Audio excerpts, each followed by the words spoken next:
Hello नमस्ते सबैजनालाई। आज म अर्को भेरी इन्फर्मेटिभ भिडियो लिएर आएको छु।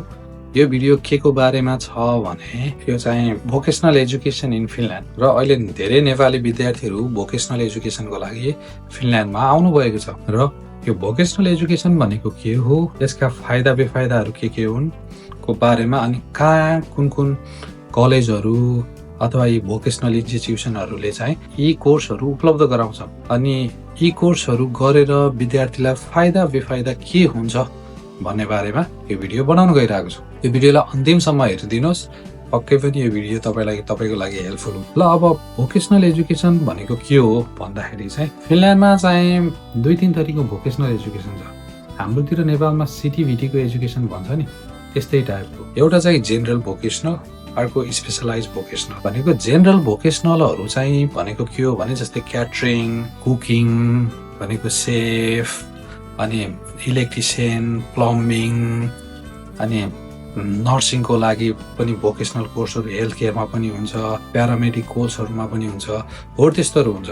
स्पेसलाइज भोकेसनल भनेको चाहिँ अलि एडभान्स लेभलको हुन्छ, जस्तै आइटीहरूमा, नर्सिङहरूमा, इन्जिनियरिङहरूमा, यी आदि कोर्सहरूमा स्पेसलाइज भोकेसनल हुन्छ। त्यस्तो भोकेसनल कोर्सहरूलाई स्पेसलाइज भोकेसनल भन्दछ। अनि फिनल्यान्डमा भोकेसनल कोर्स प्रोभाइड गर्ने 2 प्रकारको कलेजहरू अथवा संस्थाहरू छ, एउटा प्राइभेट, एउटा पब्लिक। पब्लिकमा यी भोकेसनल कोर्सहरू सबै नै फ्री छन्, तर रिसेन्टली अब फिनल्यान्डमा इन्टरनेसनल स्टुडेन्टहरूको लागि पनि भोकेसनल एजुकेसनमा पैसा लाग्ने भन्ने कुरा चाहिँ आइरहेको छ। अब त यो त भोकेसनल कोर्स भयो, र पब्लिक र प्राइभेट कलेजहरू के हुन्, कुनले भोकेसनल कोर्सहरू प्रोभाइड गर्छ, यी आदिको बारेमा चाहिँ मैले डिस्क्रिप्सनमा राखेको छु, पक्कै पनि त्यहाँ हेर्नुहोस् इफ तपाईँ भोकेसनल कोर्सको लागि फिनल्यान्ड आउँदै हुनुहुन्छ भने। अब कुरा गरौँ भोकेसनल कोर्सको फाइदाहरू के हुन्। भोकेसनल कोर्स चाहिँ एकदमै स्किल बेस्ड हुन्छ। फर इक्जाम्पल कोही चाहिँ होटल म्यानेजमेन्टको लागि युनिभर्सिटी अफ एप्लाइड साइन्समा अथवा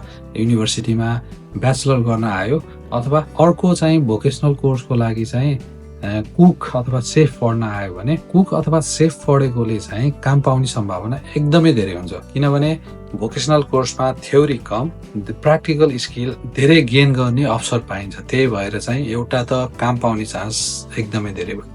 अर्को चाहिँ स्टिल भोकेसनल एजुकेसनहरू फिनल्यान्डमा एकदमै फ्री छ है त। अनि प्रायः जसो भोकेसनल कोर्सहरूको लागि चाहिँ आइएल्सको रिक्वायरमेन्ट हुँदैन। सर्टेन भोकेसनल कलेजहरूले चाहिँ इदर आइएल्स अथवा डुलिङ्गो टेस्ट, इङ्ग्लिसको लेभलहरू चेक गर्छ, तर मेजोरिटी अफ भोकेसनल कोर्सको लागि आइएल्स चाहिँदैन। त्यही भएर अर्को सजिलो त्यो पनि भयो, एउटा फी लाग्दैन।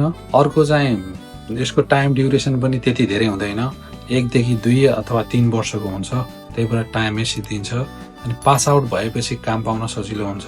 अनि यी आदि कुरा त भोकेसनल कोर्सको फाइदा भयो। भोकेसनल कोर्स पढेर अर्को बेफाइदा के छ भने चाहिँ यसको आई थिङ्क एकदमै देखिने बेफाइदा भनेको चाहिँ फिनल्यान्डमा कागजपत्र बनाउन, कागजपत्र भनेको पिआर पासपोर्टको लागि यसको थोरै बेफाइदा छ। जस्तै तपाईँ ब्याचलर पढ्नको लागि युएएस अथवा युनिभर्सिटी एप्लाइड साइन्स अथवा युनिभर्सिटीमा आउनुभयो भने तपाईँ आएको दिन बाटोको टाइम पिरियड चाहिँ काउन्ट हुन्छ।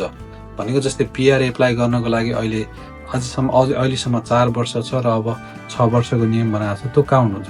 तर भोकेसनल कोर्स पढ्नुभयो भने त्यो टाइम अवधि पिआरको लागि काउन्ट हुँदैन। जब तपाईँ पास आउट भएर काम गर्न थाल्नुहुन्छ त्यसपछि नि बल्ल तपाईँको लागि पिआरको टाइम सुरु हुन्छ। त्यही भएर एउटा माइनस पोइन्ट त्यो छ, किनभने पिआर पाउनको लागि थोरै टाइम बढी लाग्यो। अनि आई थिङ्क मैले देखेको भोकेसनल कोर्सको बेफाइदा नि त्यही हो। त्यही भएर चाहिँ इफ कोही भोकेसनल कोर्स पढेर फिनल्यान्डमा सेटल हुन सोचिराख्नु भएको छ भने त्यसको लागि पनि पक्कै पनि तपाईँको कामै गर्छु, फिनल्यान्डमै बस्छु भने चाहिँ सजिलो हुन्छ। अनि अर्को फाइदा मैले मेन्सन गर्न, भोकेसनल कोर्सपछि तपाईँले ब्याचलर गर्नु खोज्नु भयो भने त्यसको चाहिँ क्रेडिट ट्रान्सफर हुन्छ। फर इक्जाम्पल तपाईँको भोकेसनल कोर्स चाहिँ 17 महिनाको छ, तपाईँले आइटीमा भोकेसनल कोर्स गर्नुभएको छ, फर इक्जाम्पल कोडिङ होइन, full stack developer, cyber security सम्बन्धी भोकेसनल कोर्स गर्नुभयो र तपाईँले अब आइटीमै ब्याचलर गर्ने सोच गर्नुभयो भने तपाईँले 17 महिना पढेको कोर्सबाट 1 वर्षको क्रेडिट ट्रान्सफर हुन्छ। भनेको तपाईँको ब्याचलर कोर्स 3.5 वर्षको छ भने तपाईँको भोकेसनलबाट 1 वर्षको मिनिमम 1 वर्षको क्रेडिट ट्रान्सफर भएर 2.5 वर्षमा तपाईँको ब्याचलर सिद्धिन्छ। र एउटा फाइदा त्यो पनि छ है, त्यसबाट क्रेडिट ट्रान्सफर पनि हुन्छ। भनेको भोकेसनल कोर्स पढेपछि तपाईँलाई फर्दर पढ्ने चाहना छ भने त्यो पनि रोकिँदैन। अर्को इम्पोर्टेन्ट कुरा यो पनि हो। ल यो त भोकेसनल सम्बन्धी कुराहरू भयो र अघि नै मैले भने कुन कलेजहरू पब्लिक प्राइभेट कलेजहरूले भोकेसनल कोर्सहरू अफर गरिरहेको हुन्छ अनि यसको एप्लिकेसन कहिले खुल्छ यी आदि कुराहरू चाहिँ मैले मेरो डिस्क्रिप्सनमा मेन्सन गरेको छु। अथवा तपाईँले फर्दर केही कुरा जान्न चाहनुहुन्छ भने मलाई डाइरेक्टली मेसेज गर्न सक्नुहुन्छ। आशा छ तपाईँलाई यो भिडियो मन पर्यो होला। मन पर्यो भने लाइक, सेयर एन्ड सब्सक्राइब गरिदिनुहोस्।